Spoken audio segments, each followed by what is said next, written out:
San Antonio is probably one of the most compassionate cities that I know of. This is our community, this is where we live, this is where we work, this is our future, this is our children's future. If we don't get engaged and rally around developing a community, then who is going to? We're more than neighbors. We give a hand whenever we can. Well, here in San Antonio, we partner with communities and schools in a variety of ways. I will say this about CIS, that they find people who understand the definition of community. So their ability to work with different organizations has been extremely helpful. We know food. Communities and schools, they know families, they know students. To be able to have the mobile food bank at the school itself is very convenient. It helps supply nutritious food for my children and myself. Bye. Thank you so much.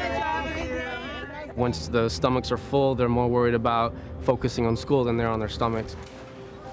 We hear the feedback from the teachers that test scores go up, disciplinary problems go down, sick days go down.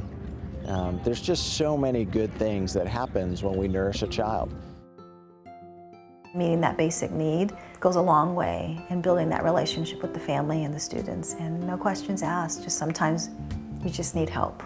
We're able to go to the communities, businesses around here, introduce ourselves and make them aware of the needs here at school. Varias agencias dan beneficio a nosotros como papás si no podemos cubrir en zapatos, útiles, en los lentes. Eso lo hace CIS.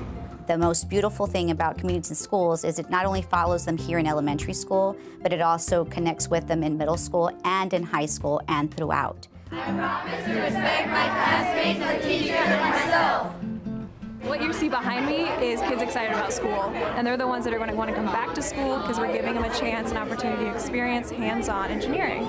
We now have science and STEM clubs after schools in which community and schools have been trained and help coordinate the activities. 15 minutes, you guys finish up your rockets, add the fins back on. It brings a whole nuance that they don't get in the classroom that they experience here, hands-on activity.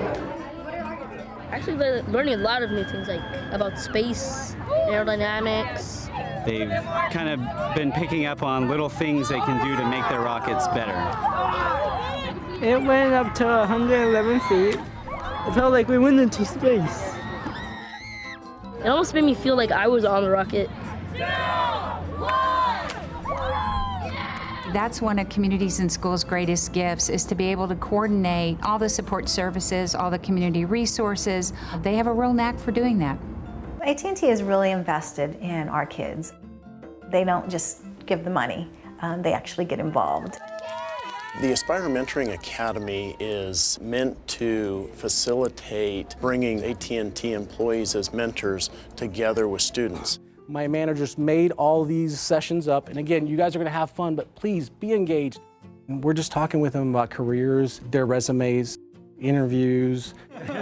So that's good stuff. So I'll go ahead and I'll explain what the interview is. So just making sure that we're preparing them for their skills when they go to an employer. Our goal is to commit 1 million volunteer mentoring hours. You know, 1 out of every 4 high school students ends up dropping out. I was one of those. So this event really lets us give back to the community. We've seen that impact already. When everyone knows that the future are our kids, then it becomes really easy to buy into how can we help. Who doesn't want to make the life of a child better? I think that's why we're all here.